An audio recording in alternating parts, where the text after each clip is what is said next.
I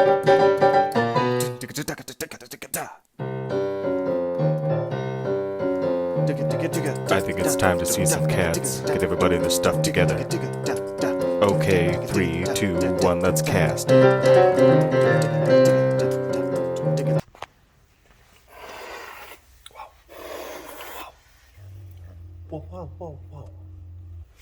Whoa. What is the matter with you? My goodness. Okay, alright, fine. My goodness. Jeepers cripes. Let me see if I can get a little bit more happiness and love from this side of the room. Hi. He was being mean to me. Yeah, I know, right? Did nothing to deserve it. You're right. Absolutely nothing. You're beautiful, you know that? You're so pretty.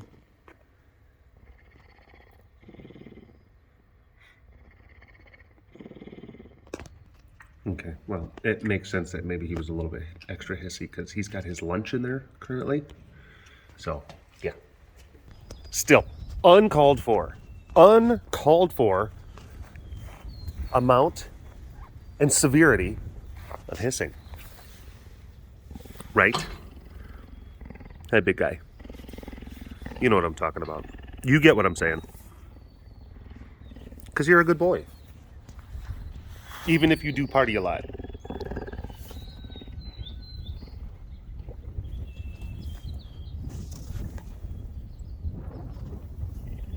Oh, there is a cat with his belly up.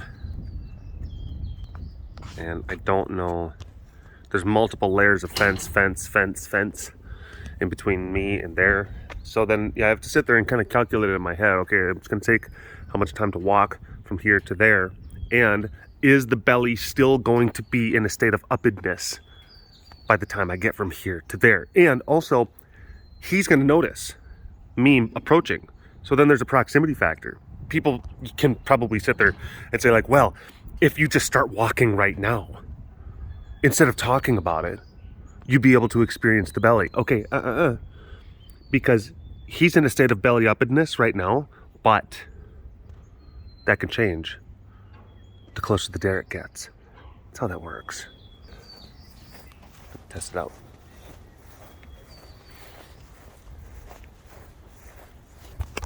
Hello, all you big cat lovers out there. It's me, Derek, again. Welcome to another super duper fantastic episode of the Walk Around the Compound webcast. Hi. Hello.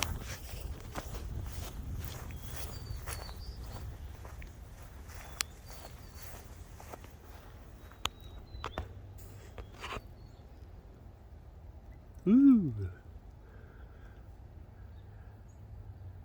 Nice. There we go. Poopaloo. Good job. Good job. All right. Whoa. What do we got? Whoa. Okay. There's some stuff going on. Peaser was doing some stuff. He did that. Okay, I don't even know. Where he kind of did this thing where he was like laying, but then he did this kind of like stretch. I don't know if he's like stretching his back, but then both of his legs like kind of. And then one of his Pete's, he was like stretching his toes out as he was doing the curl, and I'm like, wow, that's. You could tell, like, that must have been a good stretch. There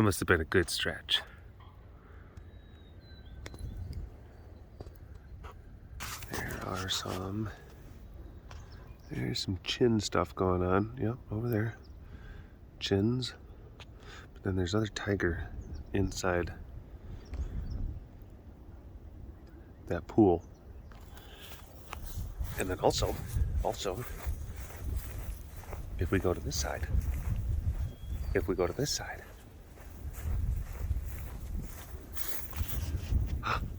tiger in pool. Tiger in pool, and then tiger in pool. That needs to be kind of represented by a mathematical equation. Someone could get down in the comment section. Help me out. I'm not the most math-minded. It's not to say that I didn't do... I could do well in math classes and math courses.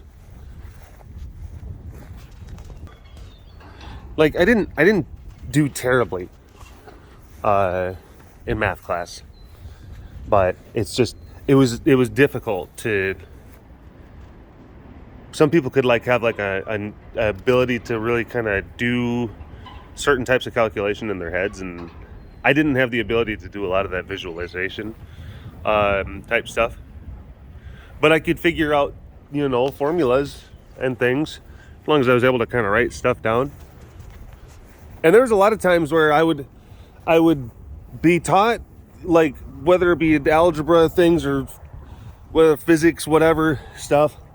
And then I would learn the way, like the appropriate way to do it. But during the test, I would like kind of forget the right way to do it, but I'd still have a vague understanding of like what are you doing? What are you doing? What was that about? You.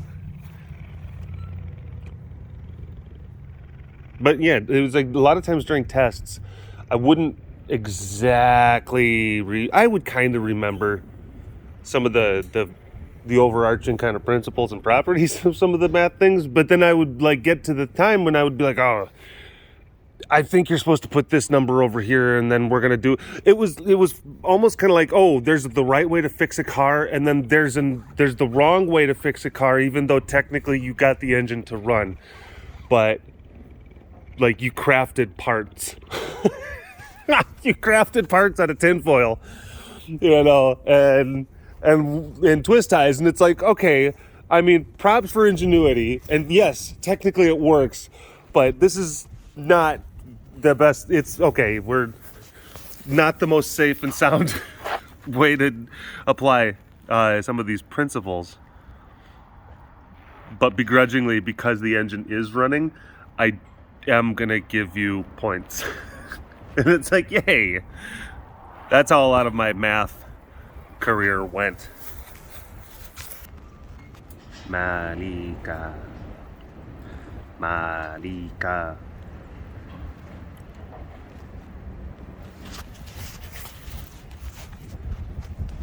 then some people might, they might say like, well, how do you explain that whole meteorology thing? And it's like, well, good point. But there is a difference between being like a more of like a atmospheric kind of sciencey, atmospheric scientist type person, and actually being an operational meteorologist. Then the thing about it, like, you could be good at one thing and terrible at the other, and then vice versa. So you'll have people who they can understand the rhythm and the formulas and the things, and they can develop forecast techniques in some ways, but they don't necessarily, like, you say like, okay, well, now actually do it in real time. Like come up with like, an actual forecast, for this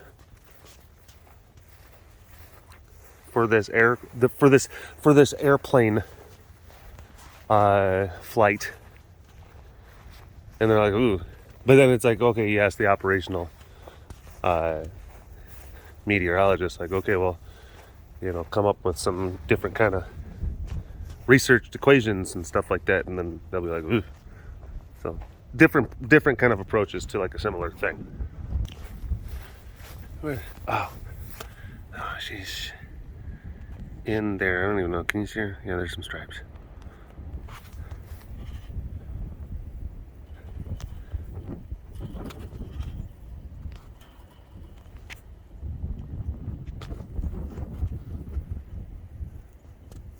Melissa says hi. Then also there's the meteorology piece, which is, there's physics involved, which certainly, has numbers, but numbers that are kind of representing properties of movement, which I was able to kind of visualize a little bit better. So, yeah. Hello. Are you watching? She's watching How to Train Your Dragon 2 or 3? I can't remember. I muted it, though. Hi, Sugar Pie. Hi, Sugar Pie. It's very, very nice in here. That's keeping things real warm because it is chilly out. It's chilly.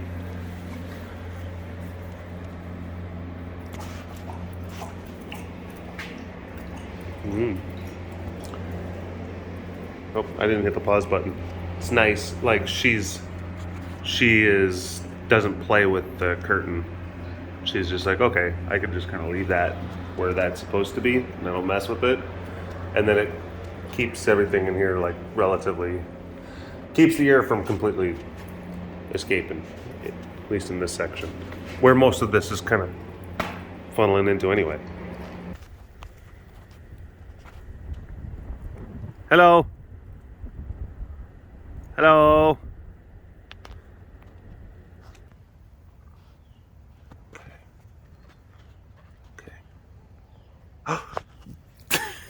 Hi. Hi. She was like, is he there? Oh, he's there. Oh my goodness. Trot, trot, trot, trot, trot, trot, trot, snuffle. Hi. Hi, Sugar Pie. Yeah. She's just like, she says like, you were being sneaky. She was claiming that I was being sneaky. It's like, how the turntables.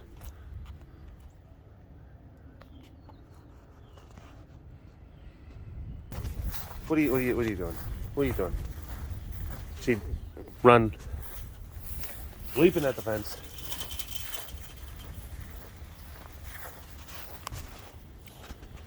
Max and me are at. There they are. Here they are. What they? All right. Thank you for watching this episode of the Walk Around the Compound webcast. Hashtag Dorbs Award in the comment section below. Like and subscribe for all of your big cat goodness. And if you want to learn more about the facility around me, you can always visit the website carerescuetexas.com for more information. You keep them tigers fed. Big shout out to the extra fancy patrons. I see you. You are so fancy, and thank you so much for your support. And we will see you next time. Look at that. Nice.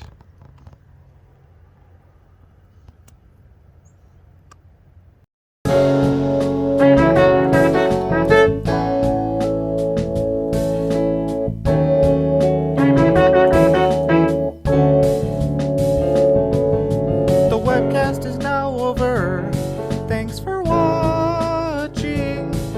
You should like and subscribe for more Big Cat content.